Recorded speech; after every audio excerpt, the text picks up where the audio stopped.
Hello and good morning दोस्तों। तो आज की न्यूज़ स्टार्ट करते हैं। पहली न्यूज़ देख लेते हैं। वृक्षारोपण में भागीदारी को प्रोत्साहित करने के लिए किस राज्य सरकार द्वारा वन मित्र योजना शुरू की गई? ठीक है, अब ऑप्शंस देख लेते हैं। ए ऑप्शन है राजस्थान, बी ऑप्शन है हरियाणा, सी ऑप्शन है उत्तर प्रदेश, डी ऑप्शन है बिहार।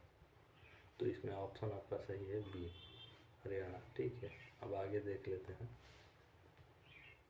15 फरवरी को हरियाणा राज्य सरकार द्वारा वृक्षारोपण में भागीदारी को प्रोत्साहित करने के लिए वन मित्र योजना शुरू की गई।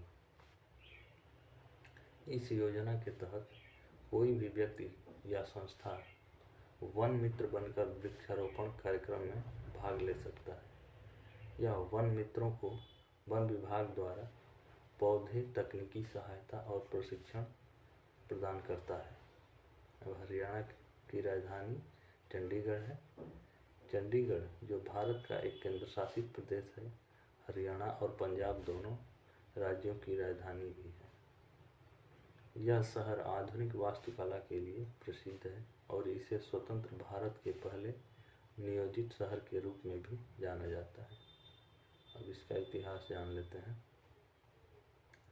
वर्ष 1947 में भारत की स्वतंत्रता के बाद पंजाब राज्य का विभाजन हुआ और पंजाबी भाषी क्षेत्रों को पश्चिमी पंजाब और हिंदी भाषी क्षेत्रों को पूर्वी पंजाब में शामिल किया गया। अब आगे देखते हैं। वर्ष 1966 में पूर्वी पंजाब को फिर से विभाजित किया गया और हरियाणा और पंजाब राज्यों का निर्माण हुआ। 1966 में हरियाणा राज्य का निर्माण हुआ। पंजाब तो पहले से था ही, पंजाब का फिर से विभाजन करके 2 राज्य बना दिए गए। ठीक है, आगे देख लेते हैं। चंडीगढ़ जो पहले पूर्वी पंजाब की राजधानी थी को दोनों राज्यों की साझा राजधानी बनाया गया। अब आगे देख लेते हैं वर्तमान पॉइंट। चंडीगढ़ एक विकसित और समृद्ध शहर है। यह शहर शिक्षा, स्वास्थ्य, पर्यटन के लिए एक महत्वपूर्ण केंद्र है। चंडीगढ़ अपनी स्वच्छता और सुंदरता के लिए भी जाना जाता है। वन मित्र योजना के तहत वन मित्रों को निम्नलिखित लाभ मिलते हैं। पहला है इसमें पौधों और तकनीकी सहायता, प्रशिक्षण भी इनको दिया जाता है। एक प्रमाण पत्र प्रदान किया जाता है और पुरस्कार भी दिए जाते हैं इनको। अब वन मित्र योजना में भाग लेने के लिए देख लेते हैं क्या क्या चाहिए। 1,80,000 से कम वार्षिक आय वाले परिवारों के सदस्य वन मित्र बनने के लिए ही पंजीकरण करा सकते हैं। ठीक है, 1,80,000 से जिसकी आय कम होगी वही वन मित्र बन सकते हैं। 18 से 60 वर्ष की आयु का व्यक्ति ही वन मित्र बन सकता है। अब अगला पॉइंट है, प्रत्येक वन मित्रों को पौधों के रखरखाव के आधार पर प्रोत्साहन राशि मिलेगी और वह अधिकतम 1,000 से अधिक पौधा नहीं लगा सकता। ठीक है, अधिकतम 1,000 ही लगा सकता है पौधे। वन विभाग की वेबसाइट पर जाएं और ऑनलाइन आवेदन कर सकते हैं, वहां जाकर के अगर आपको बनना है तो। वन विभाग के कार्यालय में जाकर आवेदन पत्र प्राप्त करें और जमा करें। वन मित्र योजना एक महत्वपूर्ण पहल है जो वृक्षारोपण को बढ़ावा देने और पर्यावरण को संरक्षित करने में मदद करती है। अब आगे देख लेते हैं। अगली न्यूज़ है, मिलन नौसैनिक अभ्यास का 12वां संस्करण कहाँ आयोजित किया जाएगा? अब देख लेते हैं। ऑप्शन ए है विशाखापट्टनम, ऑप्शन बी है कोलकाता, ऑप्शन सी है मुंबई, ऑप्शन डी है कोच्चि। तो ऑप्शन अब बता देते हैं। ये ऑप्शन सही है, विशाखापट्टनम में। अब आगे जान लेते हैं इसके बारे में कुछ चीज़ें। इसका इतिहास जान लेते हैं। इसकी शुरुआत वर्ष 1995 में पोर्ट ब्लेयर, अंडमान निकोबार द्वीप समूह में हुई थी। ठीक है, इसकी आवृत्ति इसको हर दूसरे वर्ष आयोजित किया जाता है। इसका उद्देश्य क्या है? हिंद महासागर क्षेत्र में समुद्री सुरक्षा को बढ़ाना। दूसरा पॉइंट है, विभिन्न देशों की नौसेनाओं के बीच सहयोग और अंतर संचालनीयता को बढ़ावा देना। अगला पॉइंट है पेशेवर ज्ञान और अनुभव का आदान प्रदान करना। ठीक है, अब आगे वर्तमान की स्थिति जान लेते हैं। 12वां संस्करण 19 से 27 फरवरी 2024 तक विशाखापट्टनम में आयोजित किया जाएगा। इसकी थीम क्या रखी गई है? सुरक्षित समुद्री भविष्य के लिए नौसेना गठबंधन बनाना। अब आगे जान लेते हैं। इसमें 50 से अधिक भागीदार देशों की नौसेनाओं के भाग लेने की उम्मीद है। इसकी मुख्य गतिविधियां क्या क्या होंगी? बंदरगाह चरण में पेशेवर विचार विमर्श, खेल कूद और सांस्कृतिक कार्यक्रम होंगे।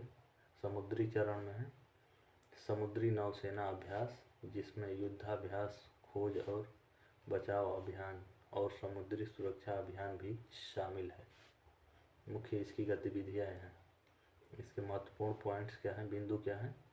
सबसे बड़ा नौसैनिक अभ्यास मिलन अब भारत का सबसे बड़ा नौसैनिक अभ्यास बन गया है। ठीक है। रणनीतिक महत्व इसका क्या है? हिंद महासागर क्षेत्र में भारत की बढ़ती रणनीतिक महत्वाकांक्षाओं को यह दर्शाता है। क्षेत्रीय सहयोग क्षेत्रीय देशों के बीच सहयोग और विश्वास को बढ़ावा देता है। आगे की राह जान लेते हैं। मिलन नौसेना अभ्यास आने वाले वर्षों में और भी मजबूत और महत्वपूर्ण बनने की उम्मीद है। यह भारत को हिंद महासागर क्षेत्र में एक प्रमुख सुरक्षा प्रदाता के रूप में स्थापित करने में मदद करेगा। अब आगे जान लेते हैं। हाल ही में समलैंगिक विवाह को वैध बनाने वाला पहला रूढ़िवादी ईसाई देश कौन बना? ऑप्शंस देख लेते हैं। ए ऑप्शन है ग्रीस, बी ऑप्शन है आर्मेनिया, सी ऑप्शन है अर्जेंटीना, डी ऑप्शन है कोस्टेरिका। तो ऑप्शन आपका इसमें ए सही है, ग्रीस। अब इसकी स्थिति जान लेते हैं। ठीक है, इसकी स्थिति देख लेते हैं। ये रहा आपका भारत, ये रहा अपना प्यारा भारत। ठीक है, ये रहा भारत, ये रहा ग्रीस। ठीक है, ये ग्रीस रहा, ये भारत से उत्तर पश्चिम में है। ठीक, अब आगे देख लेते हैं।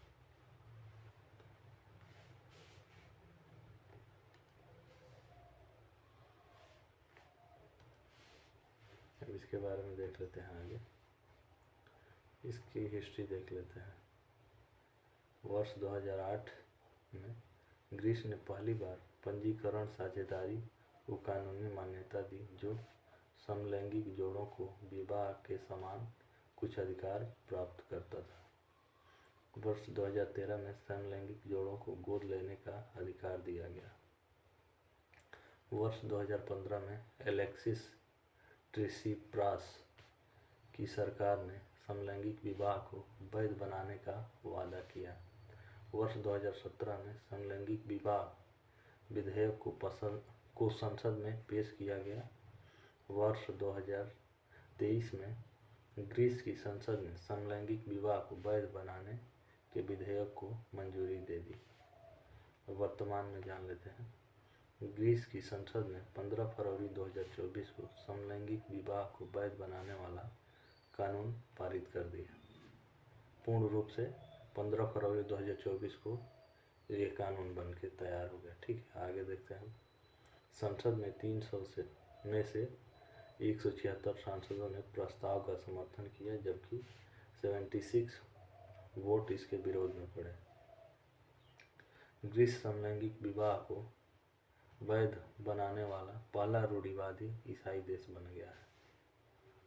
अब आगे जान लेते हैं। इस कानून के तहत समलैंगिक जोड़ों को विवाह कर सकते हैं, बच्चे गोद ले सकते हैं और समान माता पिता के अधिकार प्राप्त कर सकते हैं। अगला पॉइंट है इसमें, इस कानून का LGBTQ+ समुदाय ने स्वागत किया है, जबकि रूढ़िवादी चर्च ने इसका विरोध किया है। कुछ महत्वपूर्ण बिंदु जान लेते हैं। ग्रीस में समलैंगिक विवाह को वैध बनाना का मार्ग लंबा और चुनौतीपूर्ण रहा।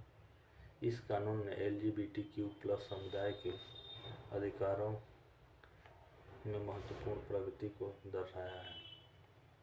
यह कानून सामाजिक समावेश और समानता को बढ़ावा देगा।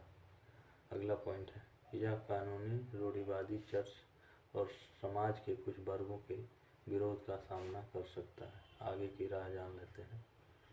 ग्रीस में समलैंगिक विवाह का कानून अभी नया है और इसके प्रभाव को अभी भी अध्ययन किया जा रहा है। इस कानून के तहत समलैंगिक जोड़ों को समान अधिकार प्राप्त है। अब आगे जान लेते हैं। यह कानून ग्रीस में LGBTQ+ समुदाय के लिए एक महत्वपूर्ण जीत है। आने वाले समय में ग्रीस समलैंगिक विवाह को कानूनी सामाजिक समावेश और समानता को बढ़ावा देगा। अगला पॉइंट है, LGBTQ+ समुदाय के लिए अधिक अधिकारों और अवसरों का मार्ग प्रशस्त होगा इस कानून के बनने से।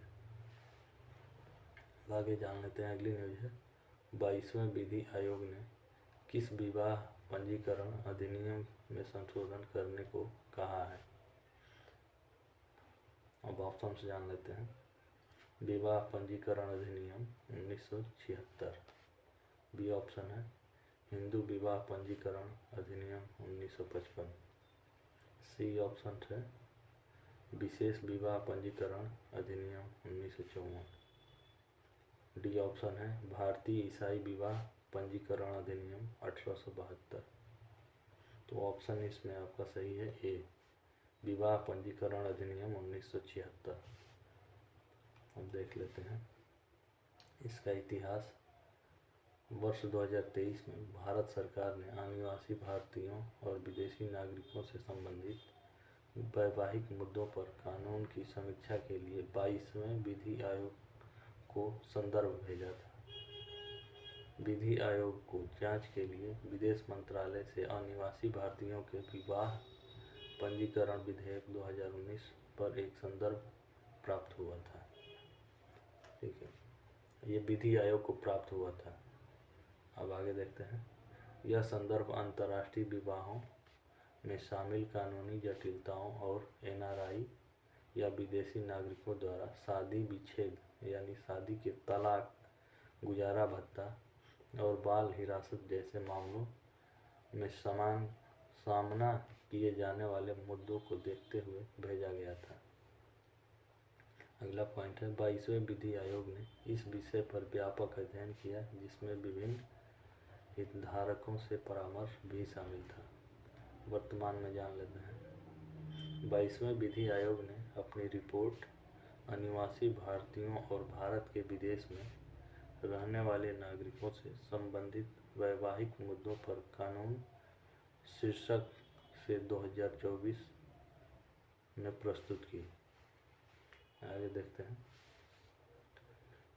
इस रिपोर्ट में कहा गया है कि इस तरह के होने वाले विवादों को अनिवार्य रूप से भारत में पंजीकृत किया जाना चाहिए।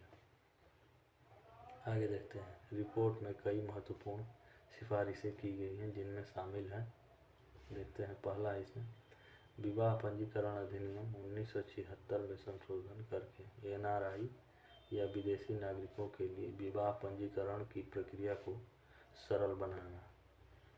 अगला पॉइंट है विवाह कानूनों के एकीकरण के लिए एक मॉडल विवाह कानून का प्रस्ताव पास करना।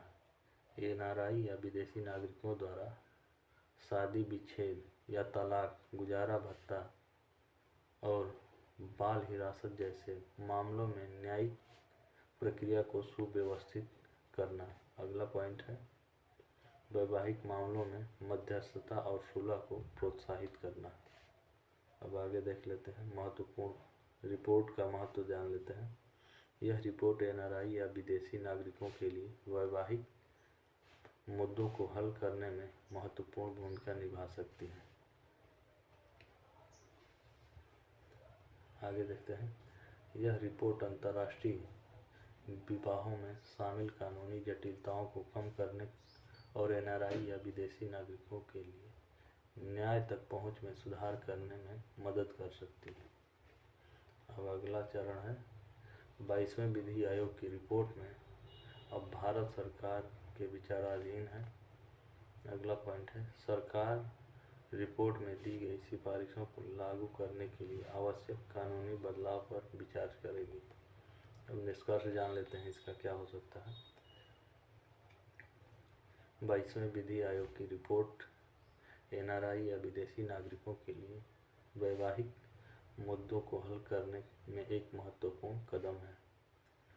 अगला पॉइंट है रिपोर्ट में दी गई सिफारिशों को लागू करने के से अंतर्राष्ट्रीय विवाहों में शामिल कानूनी जटिलताओं को कम करने और एनआरआई या विदेशी नागरिकों के लिए न्याय तक पहुंच में सुधार करने में मदद मिलेगी। अब आगे देख लेते हैं। अगली न्यूज़ है वैश्विक पर्यटन लचीलापन दिवस किस तिथि को मनाया जाता है।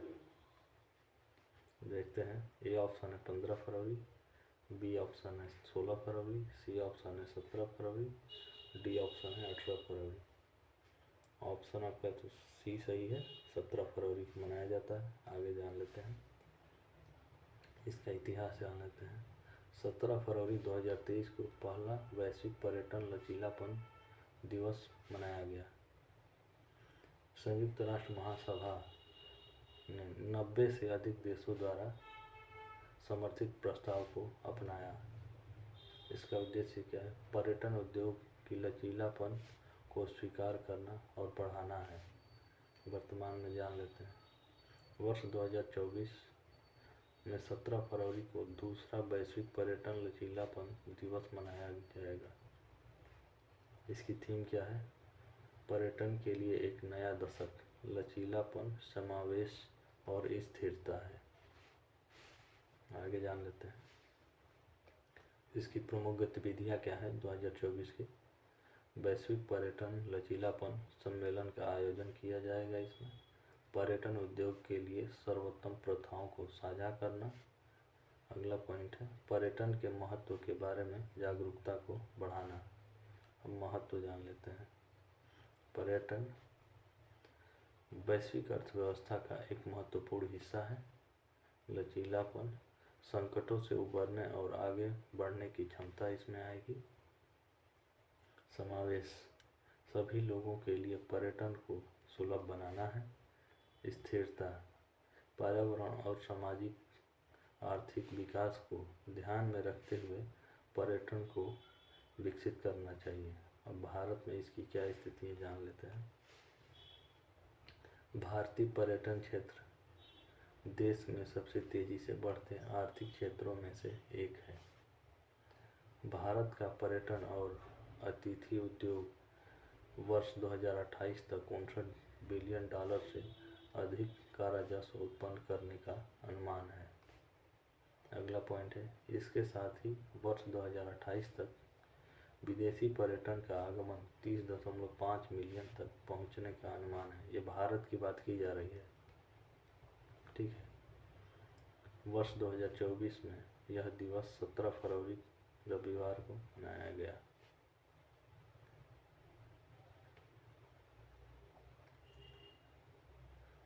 भारत में यह दिवस पर्यटन मंत्रालय द्वारा मनाया जाता है। निष्कर्ष जान लेते हैं। वैश्विक पर्यटन लचीलापन दिवस पर्यटन उद्योग के लिए एक महत्वपूर्ण अवसर है। अगला पॉइंट है यह उद्योग को लचीलापन, समावेश और स्थिरता के सिद्धांतों पर ध्यान केंद्रित करने में मदद करता है। तो आज की न्यूज़ हम समाप्त करते हैं।